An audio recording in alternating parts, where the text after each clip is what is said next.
Hola, buenos días. Como sabéis, yo soy mago y aparte de mago soy camarero. Os voy a demostrar de lo que soy capaz de hacer cuando sirvo una copa de limonada, de cerveza, de lo que sea, ¿vale?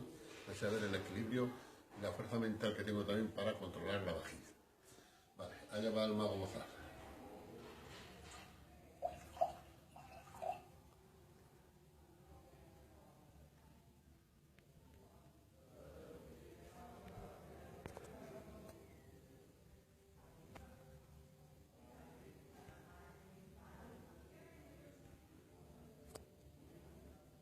¿Estamos ya?